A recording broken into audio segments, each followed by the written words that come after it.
Hey everyone, welcome back and happy Tuesday. All right, guys. Well, tomorrow we have the Valley recap with Ashley and Amani from Taste of Reality. That's going to be really good. I'm thinking about the Valley. I'm like, what do we have to look forward to? But I totally just blanked on the fact that Jax Taylor actually just admitted himself into rehab. So I think it's going to be really good. I hope so. I mean, I'm not saying it's good that he went. Actually, yeah, it is good that he went to rehab. Listen, I'm sitting over here sticking my foot in my mouth. I said this earlier and I was talking about it and I said it on my other videos. I went shopping today. Listen, sometimes you're just in a mood when things don't fit right and you feel like you got like a little booty and things, and that's okay. So that's kind of where I'm at. All right, guys, let's jump right in. Smash the like button. If you're not subscribed, get subscribed. Don't forget to hit that notification bell and let's go.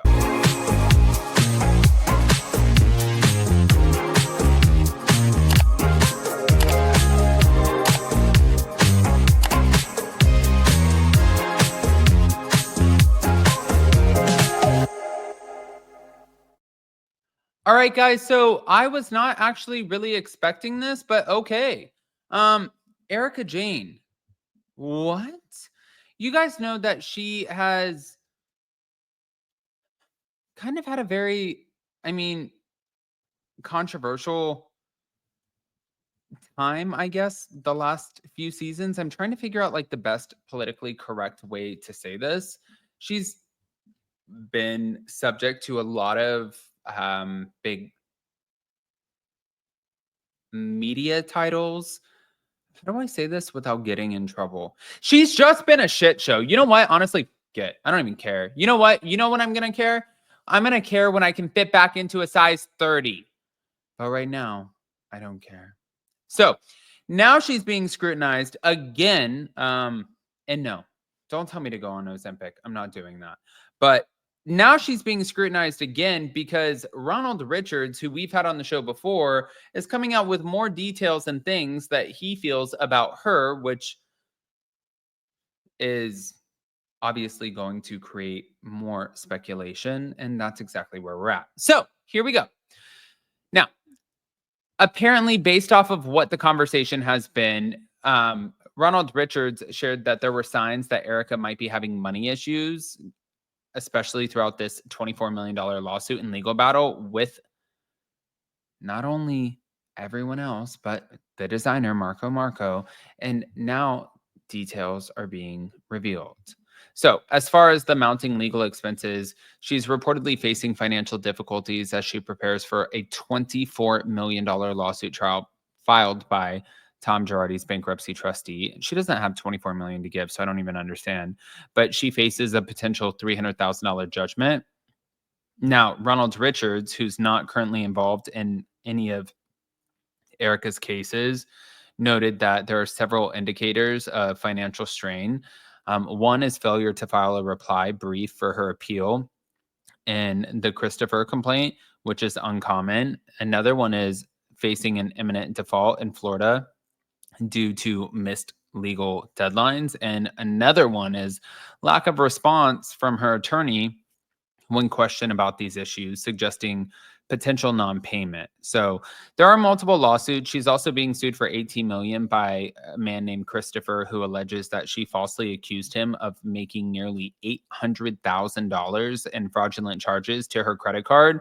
And his partner, Marco Morante, has also taken legal action against her. So Ronald Richards suggests that the financial support Erika previously had for her legal battles is depleting, and said the lawsuit benefactor, well, it looks like that well is drying up. Okay, so hold on. This is what he said. Erika Girardi appears objectively to be having money problems. Finally, it looks like the legal fee gravy train is running dry. We based this on the following. Erika Girardi did not file a reply brief for her appeal on the denial of her motion to dismiss the Christopher complaint in the Ninth Circuit. This never happened. Second, as reported earlier, she is facing an imminent default in Florida. An extension was granted for her reply brief, as you see below, but the Evan Borges never filed one. When reached out to her attorney to ask him if there was anything going on other than the obvious reason he is not being paid, Erika, the response was crickets.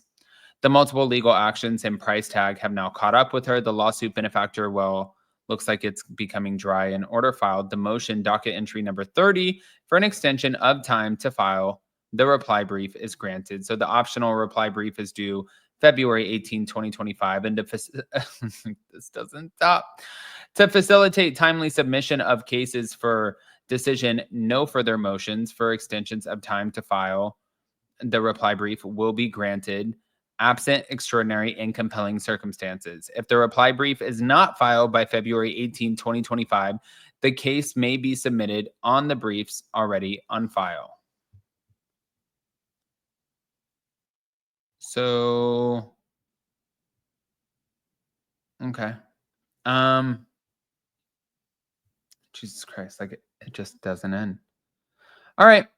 We're going to end up taking this over here. Thank you to Bywig Hello Drama, Harry Hamlin and Lisa Rinna.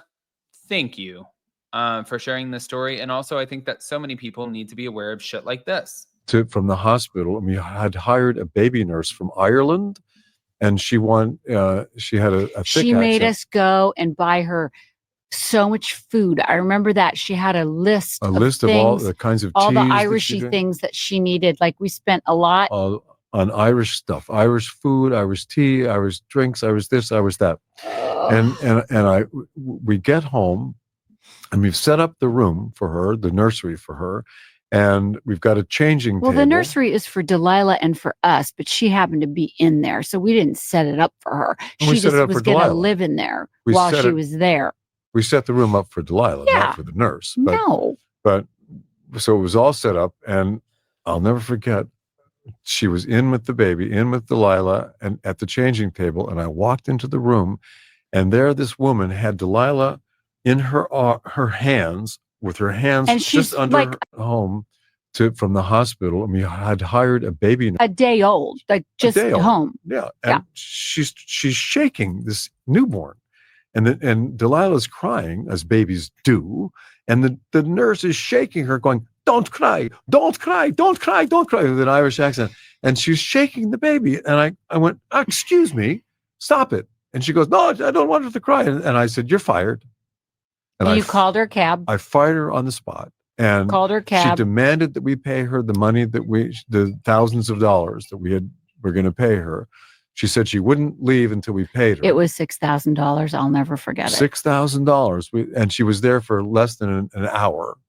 And she demanded that we pay her all the money. I said, "Get the fuck out of here. I don't care whether I have to pay you $10,000. I want you out of my house now." And we ended up with all that food that I don't even know. We probably still have it. It's probably still in some cupboard somewhere. And we put her in a cab, and that was that. But then we had to deal with it ourselves. A day old, like just home. Yeah, and she's shaking this newborn. We didn't have a baby nurse. Yeah, we got Lois. Lois came. Lois was there, right. And Lois saved the day. Right, she did. Now listen, most human beings don't have baby nurses. We were very fortunate. Plus, all of our friends said you have to have a baby nurse. You have to, and you kind of always go with what your friends say, right? So yeah, we were fancy and spoiled, and we got a baby nurse, and then we fired her and paid her $6,000. And we should have fought her, and we should not have paid her, but we did, and we never got the money back. I just wanted her to get out of the toilet. I wanted her to get out of the house. And $6,000 26 years ago was a lot of money. And yeah, I mean, it was not an easy thing to do, but I could not have a person shaking a newborn like it's horrible. Are you kidding me? Horrible. Yeah. I don't know where she went after that, but we so then you have a little baby, and we had a beach house at the time. Remember, because of Melrose Place, we got in that house at the beach. We didn't have a baby nurse. Yeah, we got Lois. Oi. All right, guys. First of all, yeah, if I walked in, you wouldn't even get fired. I would catch a charge, because if you had my baby and you're sitting there shaking it, and I'm not even a baby person, you guys know this. I don't have children. I don't want children. I don't have anything against children. I just don't think that I would be a great father. But if I did have a child and I walked in and they're shaking my 1-year-old or 1-day-old baby, no, get out of here. I would probably choke you. Like, it would be terrible. And now you're putting me in a spot where I might get a charge.